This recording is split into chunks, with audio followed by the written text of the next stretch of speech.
You don't have to have a human shape for an autonomous system to work. Sometimes you need it.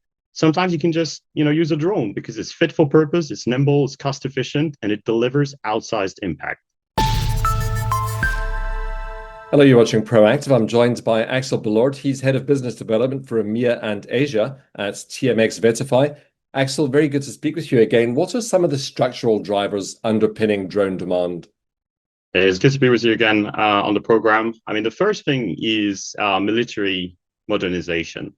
If you look at the state of armies globally, traditional weapons are often old, obsolete. And so the real question for decision makers is, do I replace obsolete by a new type of weapon of the same category, or do I upgrade my game? Do I think about getting asymmetric advantage on the battlefield? And that's what drones are doing. Another driver is on the civil government side. You can use drones for police operations, border security, disaster response. We've seen recently examples of such uses to fight the disastrous fires that have been hitting our countries like France and Spain. And then obviously there's commercial usage, which is a growing field of application for drones. Remember, we've got 10 plus years of experience investing in autonomous systems. Autonomous systems thrive when you've got the combination of something that's probably not very fit for a human or dangerous, and where you don't really have much labor. So a risk factor and not enough labor. And that's exactly where drones can be deployed across automation, logistics, predictive maintenance. I mean, just picking up on one of those points, Axel, why do we often hear that drones procure asymmetric advantage on the battlefield? Well, if you look at the way they are produced, they can be produced en masse, so mass produced, with much less heavy types of metal alloys or high temperatures. They can use more efficient type of materials in terms of sovereignty of the supply chains compared to building a boat, building a tank, building a plane. Yet they can destroy a boat or a plane or a tank. And so that makes them quite an interesting tool. The other thing is the outcome they can achieve, whether it's in the battlefield or in police operations or in the commercial sector, is outsized compared to the costs of production, especially for small and medium drones, which are becoming incredibly popular today in multiple fields. They can have outsized impact compared to their cost, and that's why we talk about asymmetric advantage.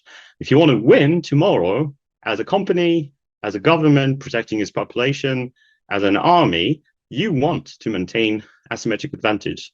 So modern conflicts are increasingly about data. They're increasingly about almost game theory. If you know exactly what countermeasures your enemy's got, and you send exactly that type of drones, you can mathematically predict the outcome. It's not as simple, but it's important for our governments to realize. Axel, how can drones make supply chains more resilient? Yeah, great question. I mean, we've talked about the fact that they don't need as much critical minerals, with the exception of motor magnets and some of the larger drones compared to other type of equipment to be produced. So already that makes whoever's producing them less reliant on other parties. As you know, critical minerals and rare earths are not something that a lot of countries have got in their ground. And then, they can also benefit from a lot of positive developments in terms of battery evolution. They can be lighter, they can be more nimble, almost imperceptible, yet the outcome is much bigger. So more resilient, because you don't have to spend billions and billions and billions to actually have a pretty successful fleet to protect your critical civilian infrastructure, to make your police operations, to protect more efficient, to protect your borders more efficiently. We've seen so many examples recently of nations pretty advanced technologically, or where they thinking they were, that have actually failed dramatically in border control police operations. And drones can help them achieve that much better, with much less strain on the supply chain. They also much less energy. They put less strain on energy supply chains as well, which is something, as you know, that's quite a scarce resource for many countries today. Last time we spoke, you said that drones are formidable data sources. Can you explain how this data can be used operationally? Absolutely. I mean, when you've got a drone in combat, or a drone for surveillance, or a drone for helping with, removing mines, or any other type of application, the drone is transmitting his position. It's transmitting sometimes live video feed. It's sometimes fully autonomous and using that onboard intelligence to take decisions. But most importantly, it's contributing back intelligence to the common operating picture.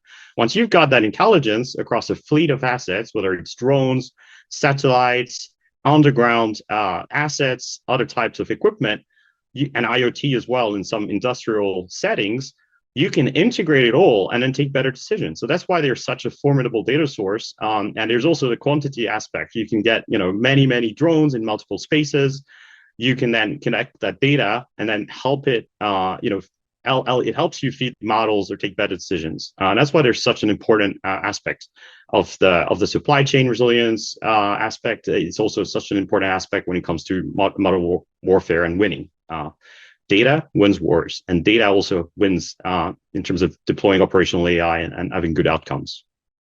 There are plenty of commercial applications for drones. Could you give us a few examples, please? Sure. This is a space we're very bullish on. It's not just about drones for spectacles, light shows, commercial usage for your video on holidays, etc. It's also drones for delivery, drones for warehouse maintenance.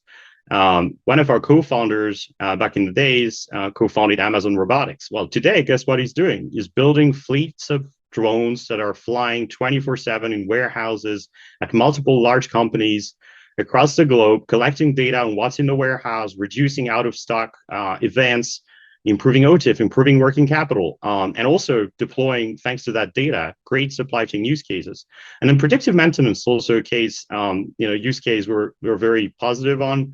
Companies like Gecko Robotics have been integrating data from multiple autonomous systems, including drones, to better survey, critical infrastructure and make sure they get the right maintenance at the right time. You can save millions by deploying those assets and having them feed the right data to then power very operational use cases.